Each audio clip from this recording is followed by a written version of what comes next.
Guys price Lord. இன்றைக்கி வந்து சால்வேஷனை பற்றின ஒரு சின்ன மெசேஜ் பார்க்கலாம். ஸோ ஃபஸ்ட்டு நான் அதுக்கான எடுத்த வசனம் ரோமர் புக்கில் 10வது அதிகாரம் 9-10 வசனங்கள் என்னவென்றால், கர்த்தராகிய இயேசுவை நீ உன் வாயினாலே அறிக்கையிட்டு தேவன் அவரை மரித்தோரிலிருந்து எழுப்பினார் என்று உன் இருதயத்தில் விசுவாசித்தால் ரட்சிக்கப்படுவாய். நீதி உண்டாக இருதயத்திலே விசுவாசிக்கப்படும், ரட்சிப்புண்டாக வாயினாலே அறிக்கை பண்ணப்படும். அவரை விசுவாசிக்கிறவனோ அவன் ஒருபோதும் வெட்கப்பட்டு போவதில்லை என்று வேதம் சொல்லுகிறது. ஸோ இதில் வந்து சால்வேஷன் பற்றின வார்த்தை வந்து இங்கே எழுதியிருக்காங்க. ஸோ நம்ம ஒவ்வொருவருக்கும் ரட்சிப்பு உண்டாக வேண்டும் என்று ஆண்டவர் அதிகமாக விரும்புகிறார். நம்ம அந்த ரட்சிப்பை பெற்றுக்கொள்ள வேண்டும். அதற்காகவே அவர் இந்த பூமிக்கு வந்து சிலுவையை சுமந்து மரித்து 3ஆவது நாள் உயிரோடு கூட எழுந்திருக்கிறார். ஸோ ரட்சிப்பை பெறும்பொழுது என்ன நடக்கும்னு சொன்னால், நம்மளுடைய spirit receives life from God. நமக்குள்ளே இருக்க ஸ்பிரிட்டுக்கு ஒரு நியூ லைஃப் வந்து இந்த ரட்சிப்பின் மூலயமா கிடைக்கும். நம் கர்த்தராகிய இயேசுவை விசுவாசிக்கிறோம். நிறைய பேர் வந்து இயேசுவை நம்புகிறாங்க. பட் அவங்க வாழ்க்கையில் அந்த நம்பிக்கை வாயினால் அறிக்கை செய்யும் பொழுது, இயேசுவினிடத்தில் அவங்க வாய் திறந்து பேசும் பொழுது, அந்த நம்பிக்கை அறிக்கை செய்யும் பொழுது அவங்களுக்குள்ள அந்த ரட்சிப்பு, ஒரு புதிய ஜீவன் வருகிறது.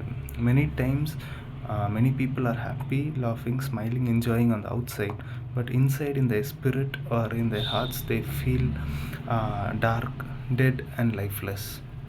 நிறைய நேரம் வெளி பிரகாரமாக நம்ம வந்து நல்லா பேசுகிறதும் சிரிக்கிறதும் என்ஜாய் பண்ணுறதும் பார்க்கலாம். ஆனால் மனசளவில் ஒரு இருளையும் ஒரு ஜீவனற்ற தன்மை, ஒரு வெறுமையை உணர்கிறத பார்க்கலாம். ஸோ அந்த ஒரு நிலைமையை மாற்றும்படி இயேசு அவருடைய ஜீவனை நமக்காக கொடுத்து, நாம் அவரை அறிக்கை செய்யும் பொழுது, நம்ம வாயினால் மனதளவில் விசுவாசித்து இயேசுவினை அறிக்கை செய்யும் பொழுது, நாம் அவரை மனதார கூப்பிடும் பொழுது நமக்குள்ள ஒரு புதிய ஜீவன் இயேசு தருகிறார். So Jesus says to you, I am the life.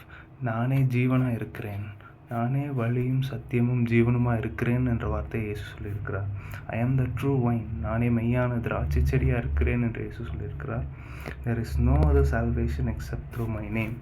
அவருடைய பெயர் அல்லாமல் வேற ஒரு பெயர்னால நமக்கு இந்த ஜீவன் கொடுக்கப்படவில்லை.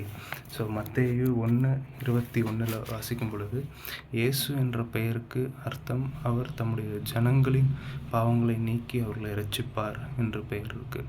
ஸோ நம்ம ஒவ்வொருவரையும் இயேசு நேசிக்கிறார். நம்ம ஒவ்வொருவருக்காகவும் அவர் சிலுவையில் ரத்தம் சிந்தி தன் ஜீவனை கொடுத்திருக்கிறார். அந்த புதிய ஜீவனை பெற்றுக்கொள்வோம். நம்முடைய வாழ்க்கை ஆசீர்வாதமாக மாறும். தேங்க்யூ. God bless you.